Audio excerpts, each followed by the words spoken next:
Good morning. This is March 28th, which means our Bible conference starts tonight. You've been hearing me talk about it for probably a long time. You're sick and tired of hearing me talk about it, but hey, I don't really care. I hope that you are excited about it. We are going to be going live at right around 6 o'clock tonight for our first session. Now, if you join us in person, the events don't start at 6. They start at 5 o'clock, where we will have meet and greet.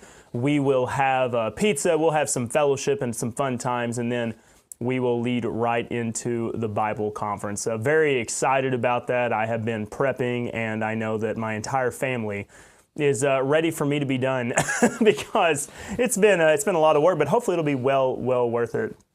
So with that, I hope you are excited for everything to get kicked off and running. I apologize for being a little bit late. Now, let's see here. Those of you who want an online copy, just let me know. I'll email it to you.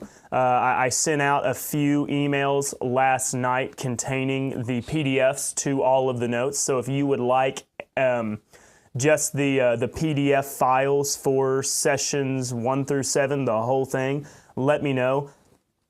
I'll be looking at the chat today to see if anyone wants some. I know I sent Myra a copy. I know I sent Mary a copy.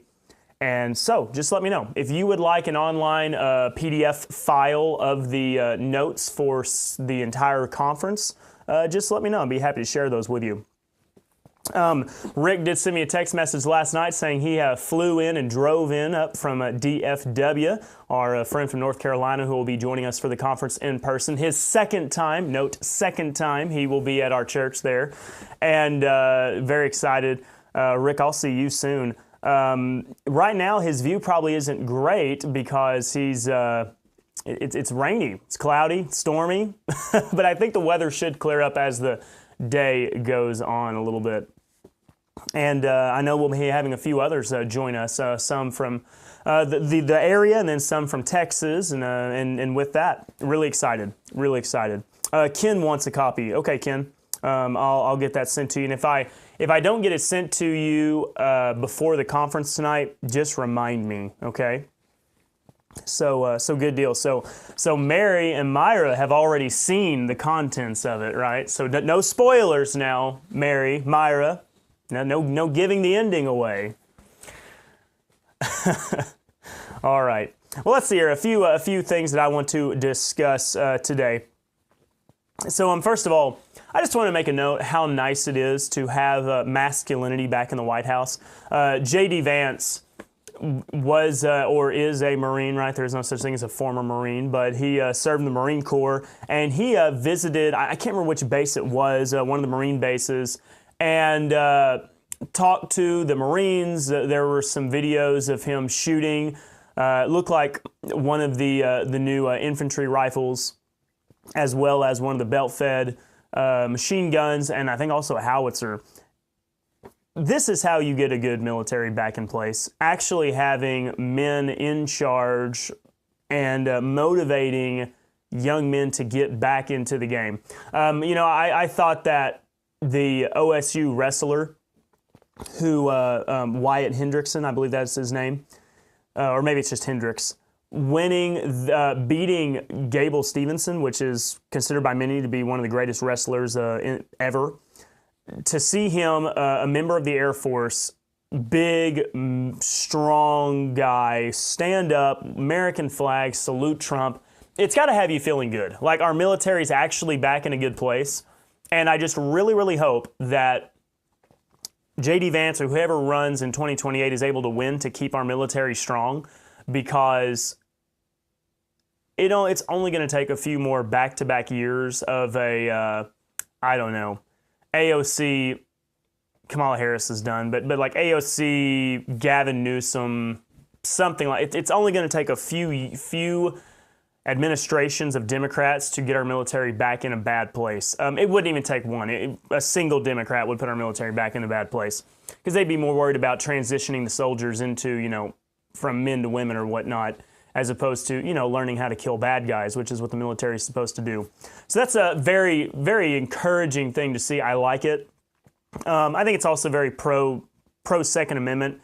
And I hope that the White House does better. The Supreme Court has done a terrible job lately on Second Amendment rights. A recent decision regarding ATF's definition of a firearm was not overturned by the Supreme Court. Very bad. Basically what it means is it expands the definition of a firearm, or essentially how quickly something can be made into a firearm.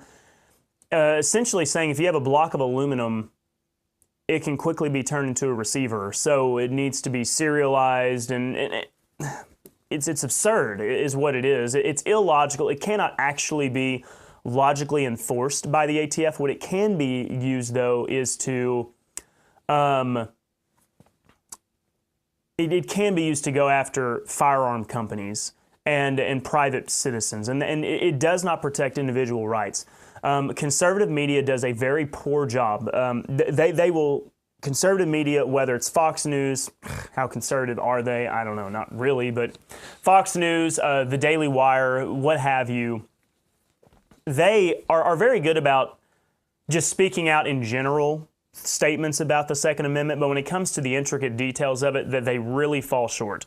And so it's a real shame. I want to see a stronger push. Pam Bondi is a terrible, I think, AG concerning gun rights. Bad decision. Once again, I told you, I voted for Trump. I'm excited that he's in office. At the same time, I will call out things that were not good. Pam Bondi being chosen to be AG was not a good decision at all. I don't entirely blame Trump in the sense that he does not understand. He's a New Yorker. What do New Yorkers know about the Second Amendment? Very, very little, okay? The man knows things about business, but it is a shame. People who are around him, Kash Patel, whoever else whoever had the ability, the influence, should have been more vocal about that appointment. But I will say it is encouraging, though, to me to see J.D. Vance going to the Marines, speaking to the Marines, shooting guns. Really, really cool to see. Now, let's talk about another thing that President Trump did recently, but we've already talked about it. That's appointing Paula White to be, what is it, the faith advisor? This comes from the Christian Post. We're leading up to Resurrection Sunday, Easter. I do think that we should call it Easter. I know that there are some who have different theories on it, but I think it's fine. And very interesting. Scott, I don't know if Scott's with me today, shared with me, he must have watched the episode because he shared a video with me. Brian Ross, Don't Pass Over Easter, is a, first of all, excellent title, excellent play on words, but also builds the basis for why the King James translators would have used the word Easter, and really the real facts on the ground about the origin of the word Easter. And so regardless, Easter's coming up. And with that being said, here's the recent the recent discussion surrounding Paula White. Trump advisor Paula White Kane promises supernatural blessings for a $1,000 donation ahead of Passover. That is the title from Christianity Today, Christian Post. Christianity Today is useless, only for pointing out bad, silly examples anytime Russell Moore wants to open up his face. But let's go ahead and read the article and get down to the heart of the matter. So Paula White has been appointed to be the spiritual advisor, faith advisor, whatever term it is. Here we go. Paula White Kane, a televangelist and spiritual advisor to President Donald Trump, is facing criticism for a video in which she claims supernatural blessings will be released to those who donate to her ministry ahead of the Passover holiday. Interesting terminology. It does seem like a lot of Christianity is, to a degree, giving up the term Easter Sunday, aren't they? Like, they're really giving it up. I'm going to have to do a study on it. I need to get the book from Brian Ross and dive into this thing. It's the next thing I need to do, probably. Anyways, moving on. In a video titled Passover Season, God's Divine Appointment with You, that sounds very evangelical, posted March 23rd on YouTube, White, 58, claims that honoring God during Passover, which begins April 12th at sundown, will unlock divine and monetary rewards. That's Christian Post's words. Let's see what Paula White's words are. I believe that when you honor God on Passover, starting on April 12th at sundown through Good Friday on the 18th and concluding on Easter Sunday, you will receive these 7 supernatural blessings for you and your house. So that's what she says. There's 7 supernatural blessings. Let's see if the article lists those supernatural blessings. I don't know if they do, though. I don't know. I don't know that it's going to actually list the 7 supernatural blessings. But let's go ahead and go on with the rest of the article here. But yes, there is the idea of honoring God during Passover, a very specific time. This is an interesting thing. Catholicism does it. So many others. There is something, Christian mysticism is a thing, and it is alive, and it is well. Calvinism, in my opinion, is Christian mysticism. Calvinists would reject it, they would deny it, but it is. I think it's built on Eastern mysticism, the mysticism of Origen and others. Augustine. I'm telling you right now, there is nothing special about going to church on Easter Sunday. Now, let me preface that with, I think it's a good thing culturally that Easter Sunday has high attendance, because it does show at the bare minimum, it is Easter, we need to come to church, it's Easter Sunday, right? I think that's good culturally, but as far as you on a spiritual level with God, you get no benefit from doing anything special, okay? The Palm Sunday service, the Friday night service, the Easter Sunday sunrise service, they are all well and good, and that's great. Excellent. Continue on. Gets you no more special standing with God. No special blessings. And there are some who would poke fun at Paula White who are engaging in Lent. Why? Well, it's just something I want to do special for the resurrection. Okay, but are you not kind of somewhat signaling a little bit that there is something significant about that, like practicing fasting and Lent and all of those things? Now, there may be some who say it doesn't give me any special benefit other than I practice self-discipline. But there would be some that would say, no, you get a spiritual blessing. God will spiritually bless you, whether it's with strength, with courage, with peace, if you do these things. I mean, how much different is that from Paula White's?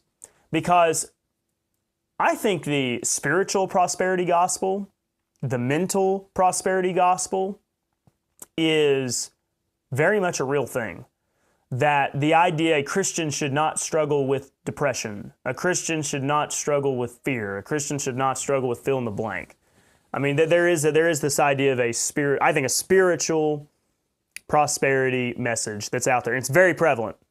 Southern Baptists, you're guilty of it. Evangelicals, which I'm repeating myself, you're guilty of it. Non-doms, all that big melting pot.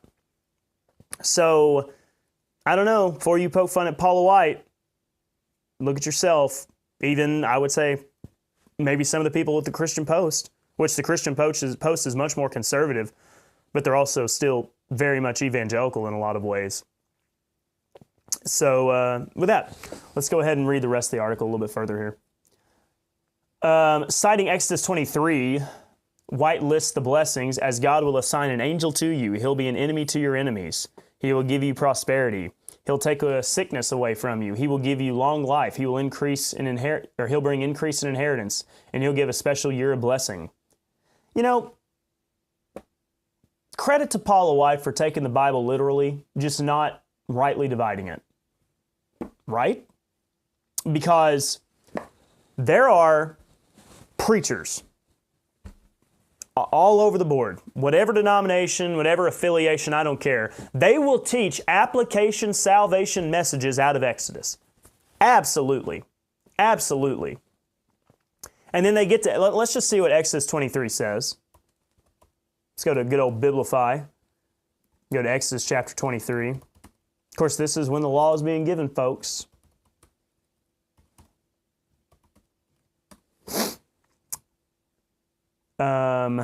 Sorry, you're having to deal with my allergies. It's that time of the year. Let's see.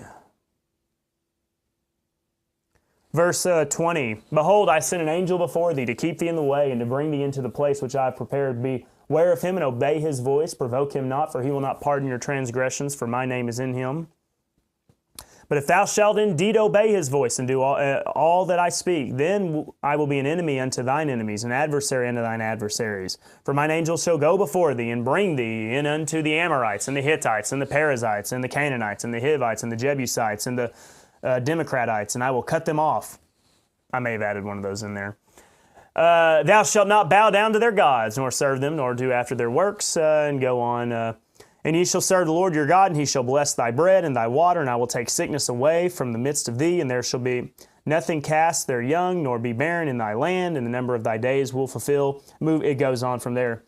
I mean, Paula White at least takes much more of a literal fulfillment of those promises, does she not? What does the good old preacher do? And the promises God made to Israel, he fulfills in us spiritually. We'll have long life and eternal glory with the Lord. I don't know why I'm using that particular voice, but I'm trying to go like a good old confident kind of preacher. He will bring you victory over your enemies. That old devil and sin. To me, it's all very similar. I just see a much more literal interpretation from Paula White. So, yeah, Paula White's frustrating because she is a prosperity gospel teacher and she's made a lot of money off of people. I get it. But I wish people's ire and frustration would be applied in broader areas than just that. Because there's other preachers that are making a lot of grave mistakes in trying to spiritualize all of it. So here we get to the line here. She emphasizes that the act is not transactional, stating you're not doing this to get something, but you're doing it in honor to God, realizing what you can receive for your special Passover offering of $1,000 or more as the Holy Spirit leads you. So there you go. I should have done that. We're right, guys. We're right here by Easter. I mean, we're almost there. If you want a special blessing, you got to donate to Baze Ministries. To receive your special Passover off, give us the special Passover offering of $1,000 or more as the Holy Spirit leads you. When you do, just hashtag Mark needs a Ford Raptor. So, let's see, for $125, donors are offered an olive wood communion set from the Holy Land. Nice. Including unleavened bread and grape juice from the Holy Land. Even better. Donors who give $1,000 or more are also promised a beautiful 10-inch Waterford crystal cross. As part of the deal. Wow. White concludes with an urgent call. Don't miss your moment to release 7 supernatural blessings and provisions into your life.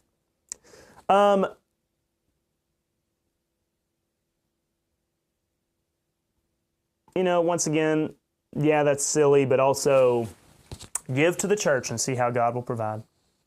Just give and trust in the Lord and wait and see how that electric bill's paid. See how you're able to make rent. God will provide them. Give and see how the peace of God and the blessings of the Holy Ghost fill your house. God is just waiting to pour out blessings upon you if you will just give. Spiritual blessings, certainly, that God will provide. I mean, what's the difference in prosperity gospel? Give to the church and God will make you wealthy versus give to the church and God will provide a way for you to get a new car. Because people will use that story. We had an old car, it didn't run, yet we gave 10% anyways. And you know what? Somebody called me and said, brother, we heard that you need a new car. We want to give you this new car. I mean, you've heard stories like that. I've heard stories in person like that. in sermons and testimonies and things like that. I don't know. Seems very similar to me.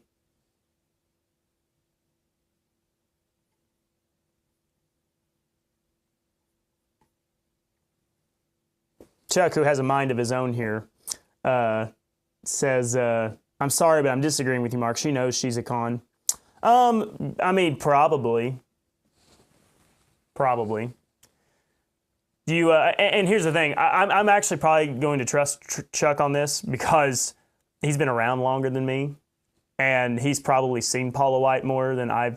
Well, maybe not in person, but he's seen her talk, listened to her talk more. She may be an obvious, like, she knows she's a liar and she's just, pulling the wool over your eyes. That's entirely possible. More so, my angle was just, okay, yeah, Paula White saying all these things, and then all the evangelicals look at her and say, oh, that's absurd, that's ridiculous, and then yet they have their own spin on the exact same thing that she does to a degree, which is my main point. So, Chuck, you're probably right, as usual. By the way, I've set out this year I actually made the mixture with the diesel and the fly and flea medicine. And so now hopefully we're going to have the cows all looking good this year. All right, Chuck? I hope you're happy. Chuck always keeps me in line. Okay. Let's see here. Any other things that I want to discuss? Oh, yeah, I had a question from Mr. Earl Edmondson on one of our,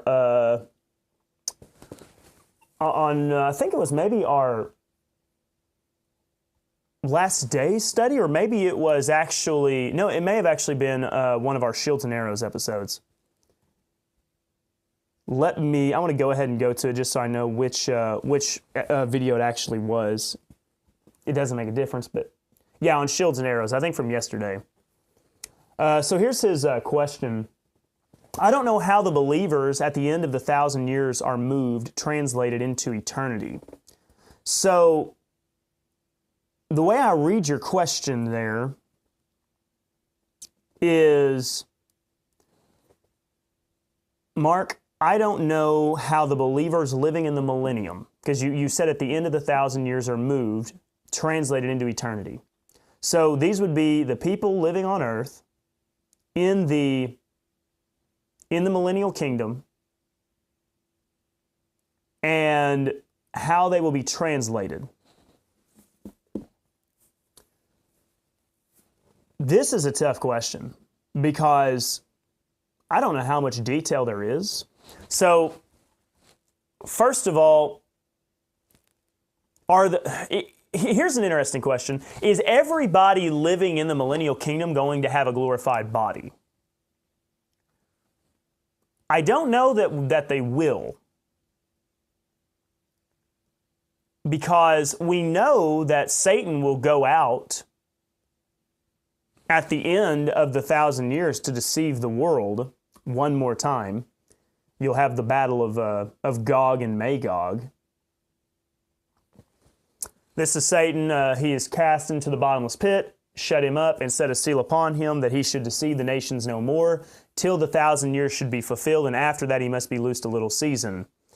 Here we go. And when the 1,000 years are expired, Satan shall be loosed out of his prison, and shall go out to deceive the nations which are in the four quarters of the earth, Gog and Magog, to gather them together to battle, the number of whom is as the sand of the sea.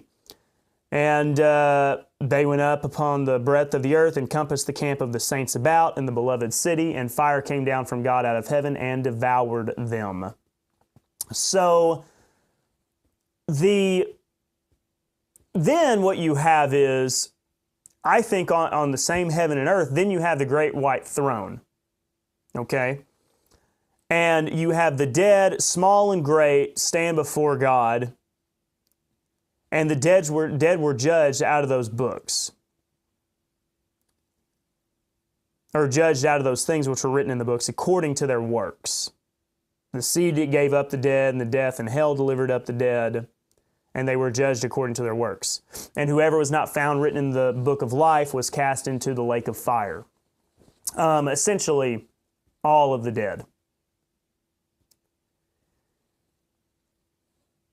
That would leave, so those at the end of the 1,000 years are in the lake of fire.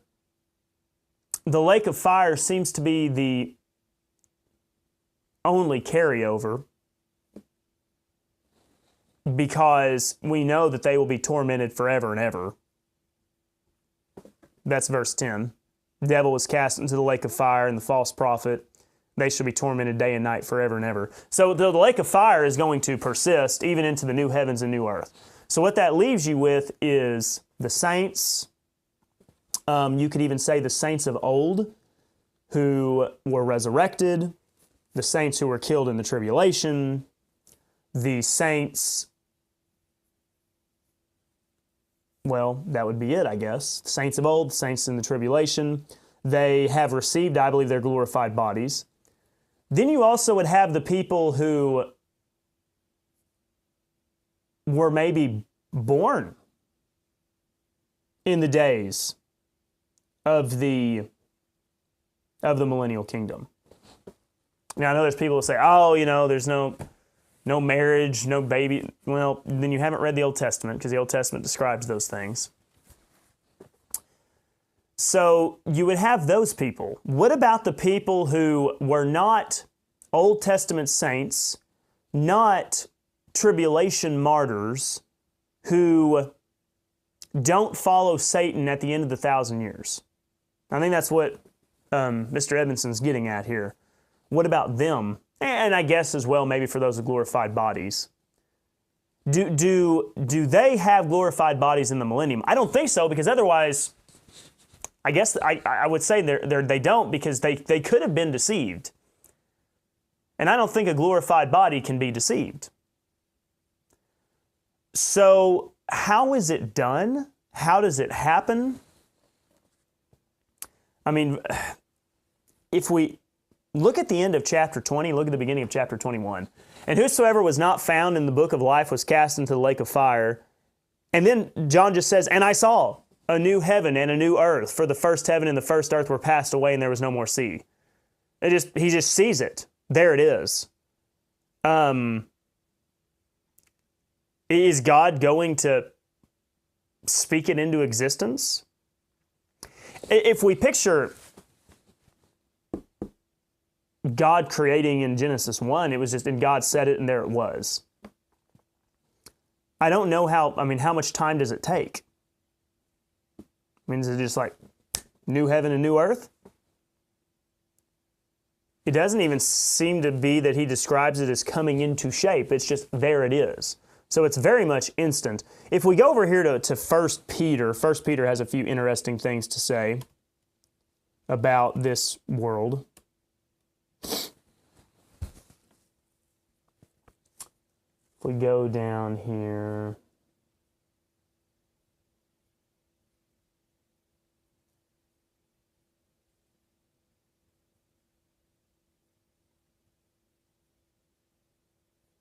I thought I knew where it was off the top of my head, but maybe not.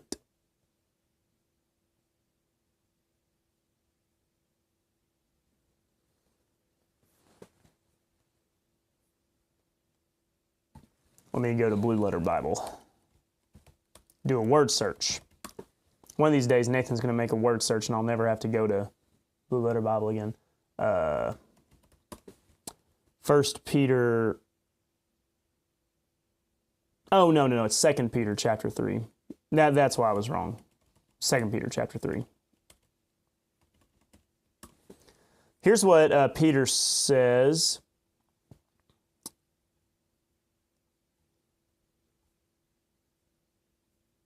But the day of the Lord shall come as a thief in the night, in which the heavens shall pass away.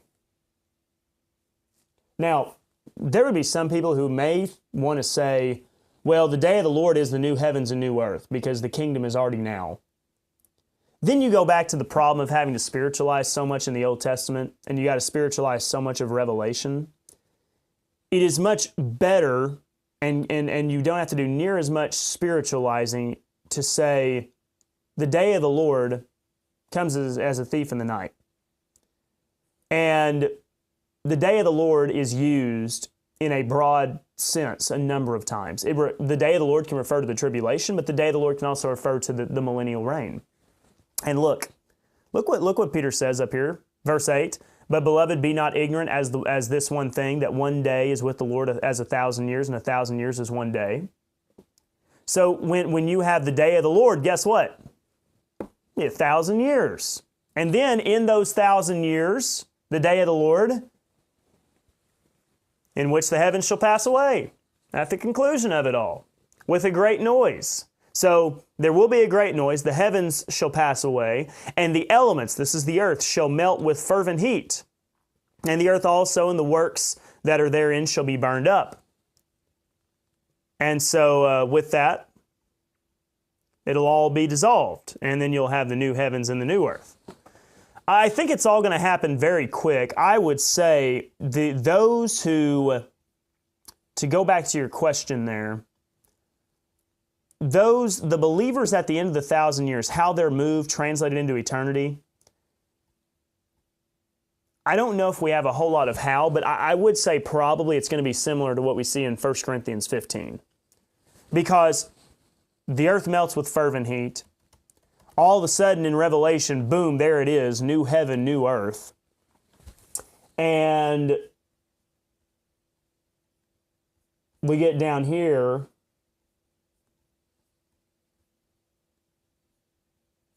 in 1 Corinthians chapter 15, note just a few things here.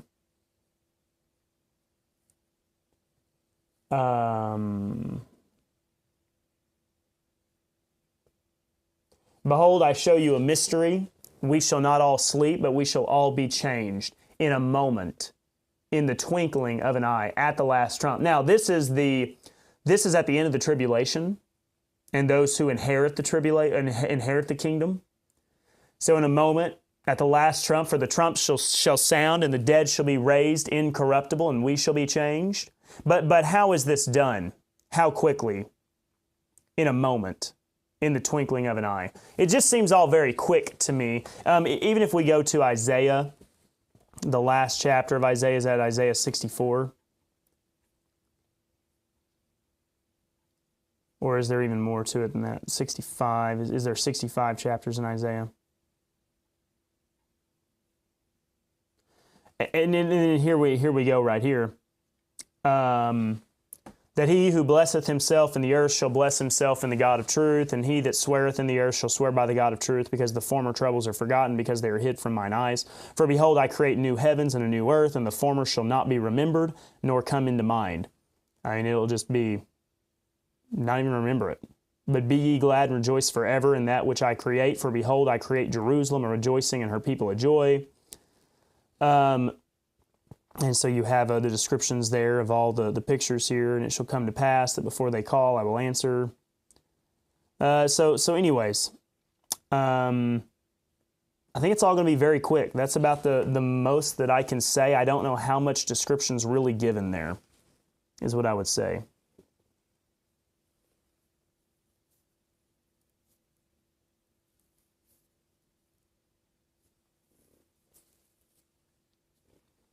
Let's see here. We got Mexico on with us. Mexico, they will be transfigured and moved directly into the new heaven and new earth. I think I'd agree with you. At the end of all things.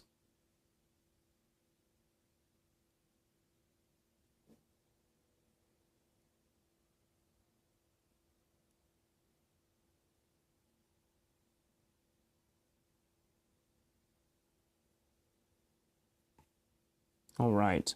Yeah, that's an interesting question, Ken.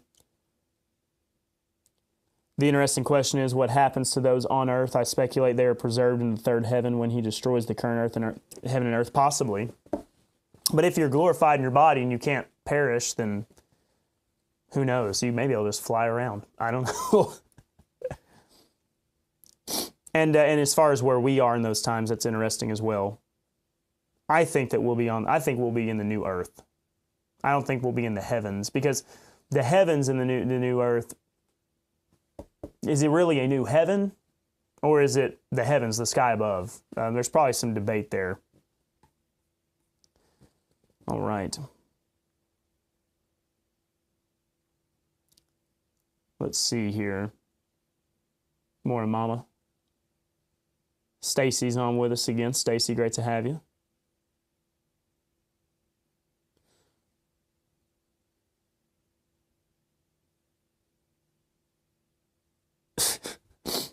Chuck says, I headed to the Apple store today, called in to get an appointment. I asked the agent if I could request a Trump supporter tech. She hung up on me. Guess they didn't have any. I have to hold my nose and go, well, you probably called the Apple store corporate office. Yeah, Ken, we could just be flying around, floating around. All right. There is something interesting that I want to discuss with you, but probably not today due to time reasons. Let's just say, I don't know if you've heard, but there is a push, a movement to get Trump to pardon Derek Chauvin. I know it's kind of out of left field there, but it is an interesting thing. I want to talk about it, but I want to save it for next week after the conference because there's a lot to say about it. And I have my thoughts and opinions, okay? But there's a little teaser, so don't let me forget. We'll discuss it next week. Interesting things going on. All right, now, with all that, let's see here. I'll give you a little bit of a teaser. Special little teaser here, all right, of the Bible conference tonight. Luis pointed out to me, one of our friends, that we had a little bit of static going on towards the end of our Wednesday night study. I think that's just because of my mic. It should be a non-issue. Let's see here. What is this? So this is here is a little bit of a teaser. That's me again, but this is the beginning of one of our presentations here, addressing common Bible study mistakes. Session 1 will be What is Bible Study? That's going to be the one we're tackling tonight. It's kind of the preface for all the rest. It is going to be the jumping off point. So tonight, it's not going to be the most heaviest of hitters, but we've got to get a few things established first. We've got to define Bible study before we can jump into the rest of things. So I'm excited about it. There you go, just a little bit of a teaser there. Instructed to study, and we'll definitely be referencing 2 Timothy 2:15 with the instruction to study the word of truth. So I'm very, very excited about it. I hope that you are excited about it as well. So thankful to all you have supported me in this ministry, not just whether it's financially, Paula White over here, but also just encouraging. It's very encouraging to me to know when you tell me, and I don't want you to make things up. I want you to be genuine. When you genuinely tell me there are things that I do in Bible studies and things that encourage you, that help you to understand the Word of God, that really gives me the motivation to keep going, because that's why I want to do this. If I was in it for the money, I'd be doing something else, right? So I really appreciate every single one of you. It's a fun thing to do. I love doing it, and hopefully tonight is the beginning of a fun weekend. A lot of study, a lot of Bible teaching. I've got some work I got to get to now, so sorry we're cutting the Shields and Arrows episodes a little bit short leading up to the conference, but there's a lot to do, a lot of work to get done, okay? So with all that, I hope that you have enjoyed today's edition of Defending the Faith, the Family, and the Fellowship. And if you have any questions, comments, let me know. Send me a message, send me a text. And I hope you can set aside 6 o'clock tonight is when we go live, 6 o'clock for session number 1 for our first night of Bible conference. Thank you all so much. We will see you tonight.